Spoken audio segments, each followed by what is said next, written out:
People don't fail because they lack discipline. They fail because they chose a method designed to break them. Every January, the ritual repeats. New promises, fresh energy, a list of goals that feels noble. And every time the result is the same, quiet surrender. This isn't laziness. This isn't weakness. It's what happens when you try to build something permanent using a disposable system. Most Western habit systems were built for the ego, not for the brain. They depend on willpower, motivation, emotional peaks, and short bursts of excitement. But your nervous system doesn't run on speeches.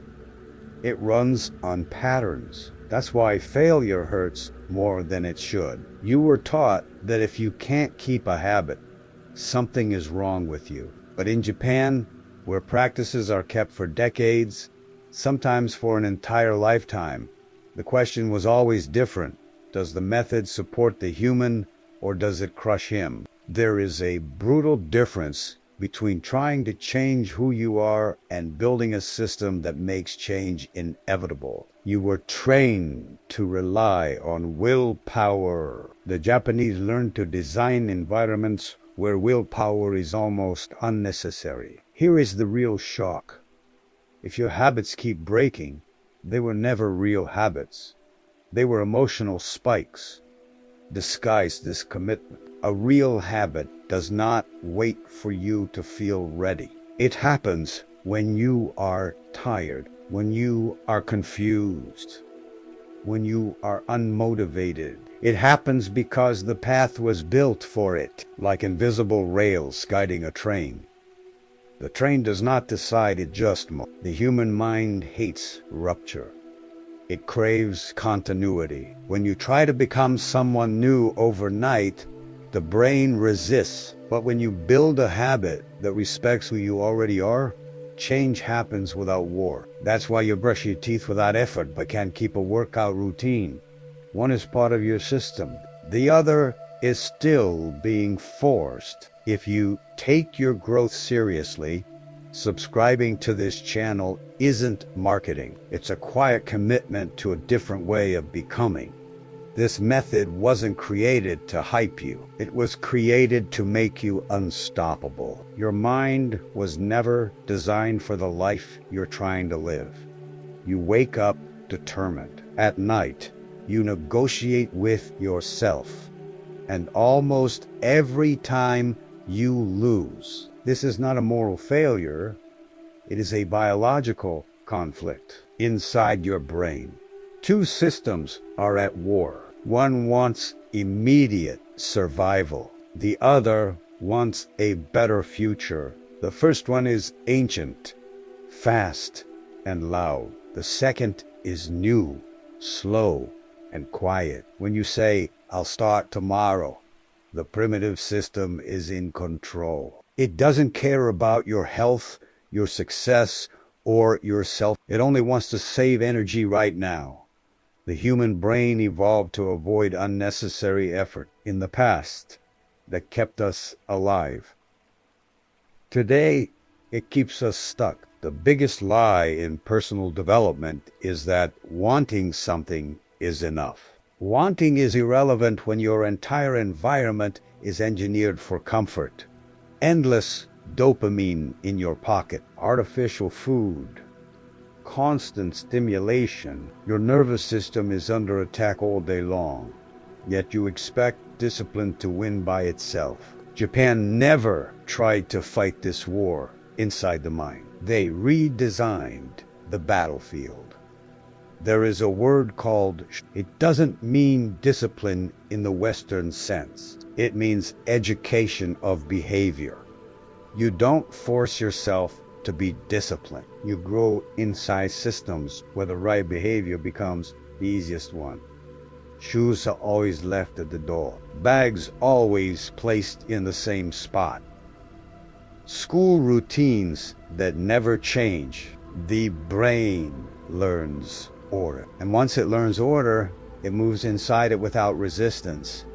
You grew up in a culture that rewards impulse. They grew up in a culture that rewards consistency. That is why you try to change with goals and slogans, while they change with rituals and structure. Neuroscience confirms it. Habits do not come from decisions. They come from context. The brain builds shortcuts when it sees stable patterns. You try to change behavior without changing the environment. That's like planting a seed in poisoned soil and blaming the seed. You don't need more, you need less friction between you and the right action. What no one tells you is the invisible cost of staying exactly the way you are. It's not today's failure that destroys you. It's the accumulation of quiet betrayals. Every time you promise and don't deliver, your brain learns something dangerous. Your words don't matter. And when the mind stops trusting you, it stops trying. This is the real collapse. Not the lack of results, the erosion of identity. You don't become undisciplined. You become someone who no longer believes change is possible. And that person starts choosing smaller dreams, safer goals, and more predictable lives. Neuroscience calls this learned helplessness. The brain decides effort is useless. When that happens, even real opportunities feel threatening. The Japanese method breaks this loop by doing something radical. It doesn't ask you to believe in yourself. It builds daily evidence that you are someone who acts. A 2-minute habit done every day builds more identity than a perfect plan never executed. The brain doesn't respect intention. It respects proof. If nothing changes, 5 years from now, you won't be dramatically worse. You'll be quietly resigned, more cynical, less willing to try. That is the most dangerous place a human can live. The cruelest part of change is not starting. It's continuing when no one is watching. This is where most people disappear. Not because the habit is hard, but because it stops being exciting. The brain craves novelty.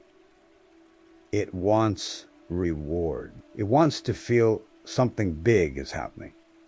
Real discipline is silent. It gives no applause. It only builds inside you.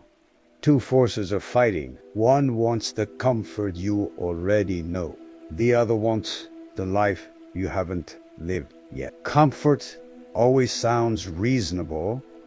It tells you that you deserve rest, that today doesn't matter, that tomorrow is fine, and that's why it wins. The Japanese method doesn't argue with this voice. It designs around it.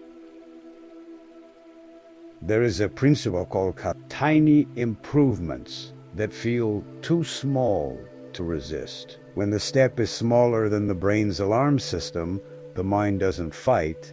It allows. This is how a habit becomes identity. Not through heroism, through repetition. You think you need more strength. What you really need is quiet consistency, the ability to act even when it feels meaningless.